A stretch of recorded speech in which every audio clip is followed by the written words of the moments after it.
आपको याद होगा, पिछले दफा छत्तीसगढ़ में हसदेव के जंगल में पेड़ों की कटाई पर कांग्रेस के नेताओं ने क्या क्या जुबानी तीर छोड़ा था। वही विधायक जो मुख्यमंत्री बनने की चाह में कहीं के नहीं रहे, उन्होंने कहा था कि यदि ग्रामीणों की सहमति नहीं होगी तो एक डाल भी नहीं कटेगी, और सबसे पहले यदि गोली खाने की बात आएगी तो मैं खाऊंगा। साहब का खूब मजाक बना, क्योंकि अडानी के खर्चे से ही पिछले चुनाव में प्रचार किए थे। अब साहब को दोबारा चुनाव जीतना था तो कह दिए पहली गोली मैं खाऊंगा, और निपट गए। गोली खाने की जरूरत ही नहीं पड़ी। नमस्कार, मैं हूं मनीष।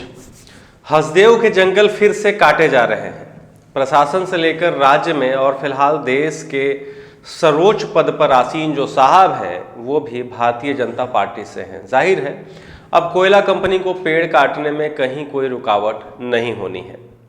अब सरकार की दोगले चरित्र का एक नमूना दिखाते हैं। इन तस्वीरों को देखिए। सरकार ने तय किया है कि 25 दिसंबर को स्वर्गीय अटल बिहारी वाजपेयी की जयंती को सुशासन दिवस यानी गुड गवर्नेंस डे के रूप में मनाया जाना है। मतलब हम कह सकते हैं कि देश में सब कुछ इतना बढ़िया चल रहा है कि सुशासन मान लिया जाना चाहिए। जैसे विकसित भारत संकल्प यात्रा नाम से जगह जगह सरकारें जो कार्यक्रम आयोजित कर पूरे नौकरशाहों की भीड़ जुटाकर हमें ये बता रही हैं कि हम किस तरह से विकसित राष्ट्र में जी रहे हैं, ठीक वैसे ही मान लिया जाना चाहिए कि हसदेव के जंगल काटकर ही हम विकसित राष्ट्र की कल्पना को साकार कर सकते हैं, या विकसित भारत में हम जी रहे हैं। दरअसल विकसित और विकास का पैमाना अब यही रह गया है जो सरकारें हमें मीडिया, टीवी चैनलों के माध्यम से, विज्ञापनों के माध्यम से दिखा और पढ़ा रही हैं। अब इसी विकसित भारत और सुशासन दिवस के अवसर पर दो तस्वीरें देखिए। एक जिसमें सुशासन की सबसे बेहतरीन तस्वीर है, जिसमें हसदेव के जंगलों को कटने से बचाने वाले कुछ लोगों को पुलिस प्रशासन गिरफ्तार या नज़रबंद कर रही है। प्रशासन के नुमाइंदे ऐसा इसलिए कर रहे हैं क्योंकि वो पढ़ लिख कर कहने को अफसर बन गए हैं, पर सच ये है कि वो ज़्यादा पढ़ लिए हैं तो असल में सरकार और कारपोरेट के दलाल बन गए हैं। अब ये जो लोग गिरफ्तार किए जा रहे हैं, ये ज़्यादा पढ़ा लिखा व्यक्ति नहीं हो सकता है। आंदोलनकारी कार्यकर्ता हैं जो जंगल को कटने से बचाने की गुहार कर रहे हैं।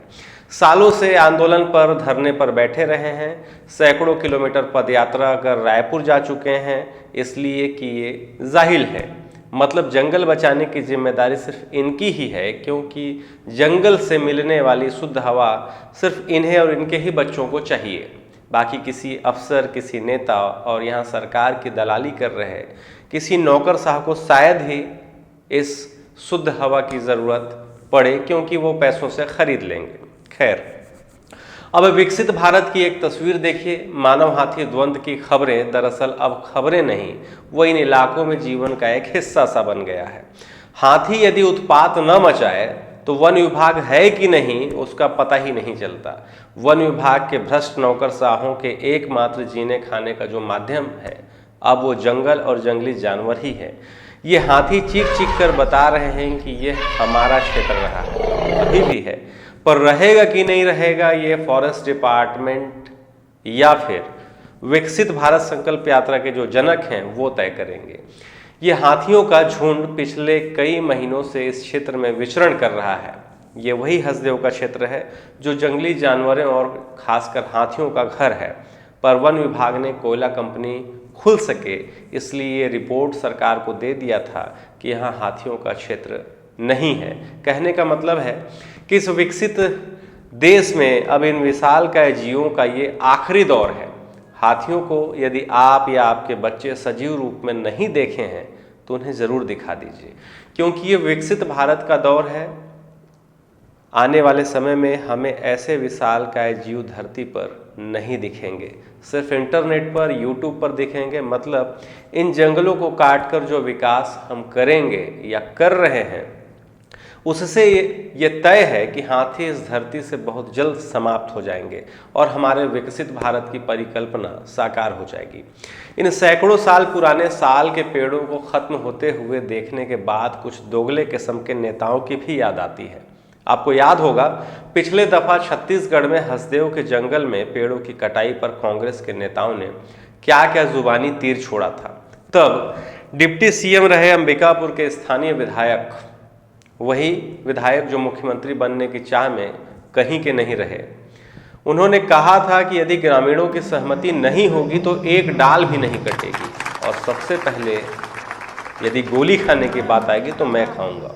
और भी बहुत कुछ उन्होंने कहा था। साहब का खूब मजाक बना, क्योंकि अडानी के खर्चे से ही पिछले चुनाव में प्रचार किए थे। अब साहब को दोबारा चुनाव जीतना था तो कह दिए पहली गोली मैं खाऊंगा, और निपट गए। गोली खाने की जरूरत ही नहीं पड़ी उस वक्त। ध्यान दीजिए, भाजपा और आम आदमी पार्टी के जो नमूने थे इस क्षेत्र में पहुंचकर आंदोलनकारियों के साथ खड़े होने की बात करते थे। 1 साल भी नहीं हुए हैं, आज सीन उल्टा हो गया। अब भाजपा की सरकार है, अब कांग्रेसी ग्रामीणों के साथ खड़े होने की बात करेंगे बहुत जल्द। अब बीजेपी के लोग चुप रहेंगे। दरअसल हसदेव जैसे मुद्दे पर यह सब तमाशा इतना हो चुका है कि अब पूरा पिक्चर साफ है, कुछ नहीं होना है। आप चाहे फेसबुक और सोशल मीडिया पर जितना भी शोर मचा लें। खैर, ये स्थानीय और प्रदेश स्तर के नेताओं का दोगलेपन का नमूना था। अब देश के सर्वोच्च पद वाले साहब को समझिए, 2020 में अंबिकापुर के स्थानीय Holi cross senior secondary school में जो बच्चे थे वो प्लास्टिक से होने वाले नुकसान और पेड़ों की कटाई, पर्यावरण की चिंता करते हुए स्कूल में एक आयोजन किए। खबर तब मैंने ही बनाई थी। तब प्रधानमंत्री पर्यावरण को लेकर काफ़ी गंभीर दिखाई पड़ रहे थे, असल में नहीं, ट्विटर पर। दरअसल उन्होंने हमारी उस खबर को रीट्वीट करते हुए बच्चों के इस मुहिम को सराहा था। आज 3 साल बाद भी इसी स्कूल के बच्चे अंबिकापुर शहर में पर्यावरण की बात करते हुए सड़क पर आकर चिल्ला रहे हैं। ग्लेशियर पिघल रहा है, हम मर जाएंगे, कोई बचाओ।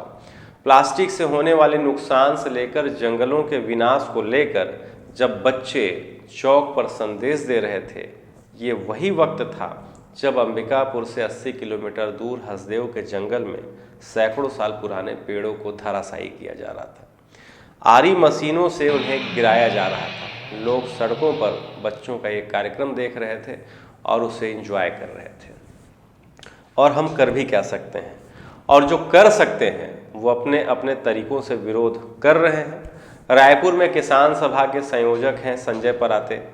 वे कह रहे हैं कि हसदेव क्षेत्र को खनन मुक्त रखने के संबंध में छत्तीसगढ़ विधानसभा ने भाजपा के समर्थन से सर्वसम्मति से प्रस्ताव पारित किया था। आज भाजपा सत्ता में आने के बाद इस प्रस्ताव से मुकर रही है और अडानी की लूट के लिए खनन प्रक्रिया को आगे बढ़ाने के लिए पुलिस बल के साए में जंगल की कटाई करवा रही है।